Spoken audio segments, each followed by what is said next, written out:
एक अहम बात यह है कि आप ये बताइए कि आप हैं क्या।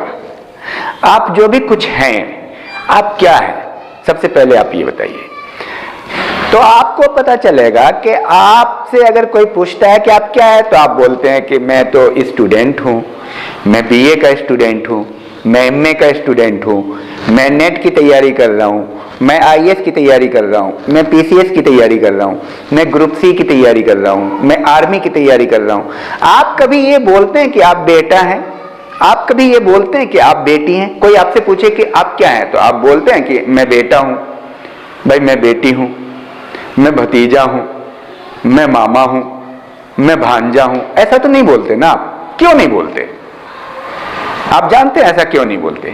क्योंकि आप बेटा भी तो होते हैं घर में, और आप मामा भी होते हैं, आप भतीजा भी होते हैं, आप चाचा भी होते हैं, आप भांजा भी होते हैं।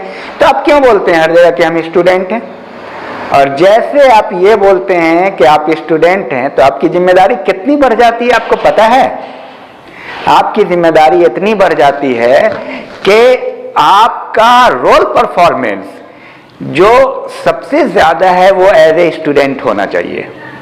आपका की रोल इसको बोलते हैं, इसको बोलते हैं आपका की रोल।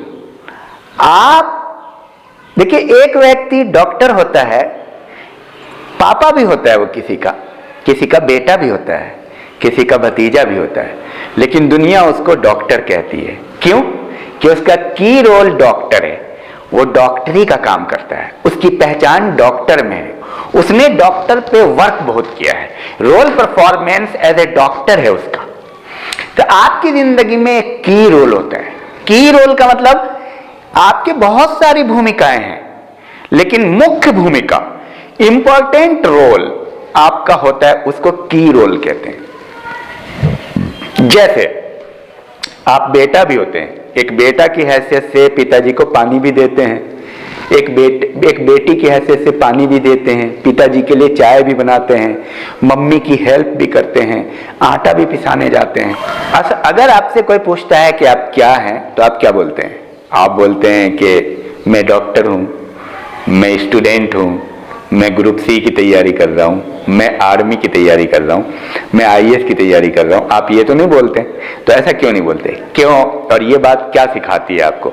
ये सिखाती है कि आपके बहुत सारे रोल हैं, लेकिन इन सारे रोल में सबसे इंपॉर्टेंट रोल आपका है, जो की रोल है, कि आपको उस पर सबसे ज्यादा टाइम देना है। आप दिन भर में सपोज सारा काम कर रहे हैं, बेटा की हैसियत से भी काम कर रहे हैं, बेटी की हैसियत से भी काम कर रहे हैं, और डॉक्टर की हैसियत से भी काम कर रहे हैं, स्टूडेंट की हैसियत से भी काम कर रहे हैं। एक स्टूडेंट कॉम्पिटिटिव एग्जाम की हैसियत से तैयारी कर रहा है, तो आपको सबसे ज्यादा फोकस किस पे करना है? आपको सबसे ज्यादा फोकस की रोल पे करना है। लेकिन आपकी हालत क्या है, हमारी हालत क्या है आमतौर पे? तो सबसे ज्यादा, मैं सिर्फ और सिर्फ स्टूडेंट को नहीं बोल रहा हूं, एक डॉक्टर इसलिए कहलाता है कि वो सबसे ज्यादा काम डॉक्टर का करता है। एक प्रोफेसर इसलिए कहता है समाज में लोग कि उसने सबसे ज्यादा काम प्रोफेसर का किया है, पढ़ाई लिखाई का काम किया है। तो उसी तरह सबसे ज्यादा आपको काम करना है स्टूडेंट का।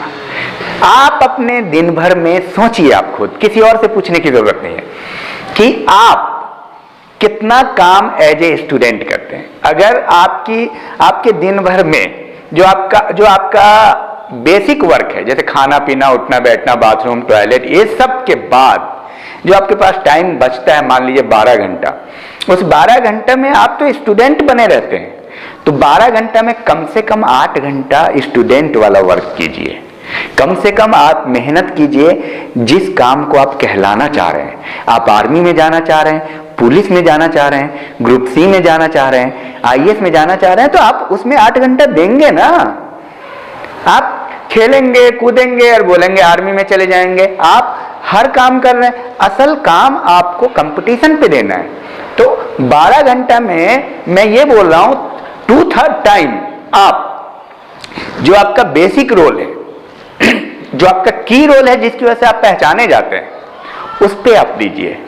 आप दोस्ती में 4 घंटा आपके पास है ना सारे काम के लिए, 12 घंटा आप सोएंगे, 24 घंटे का दिन है, 24 घंटे में 12 घंटा आपका बेसिक नीड के लिए, लेकिन 12 घंटा में 4 घंटा दोस्ती, माता पिता भाई बहन सबको आप दे रहे हैं। 8 घंटा तो आप अपने साथ न्याय कीजिए, आप अपने साथ जस्टिस कीजिए, अनजस्ट नहीं कीजिए, क्योंकि देखिए आप ही कामयाब होंगे। मैं अपने अनुभव से बताता हूं, लोग जो है पेरेंट्स को, टीचर को, परिस्थिति को बुरा भला कहते हैं जब नाकामयाब होते हैं तो, लेकिन आपको अपने आप से पूछना है कि अपने लिए आप कितने ईमानदार हैं। क्या आप अपने लिए ईमानदार हैं?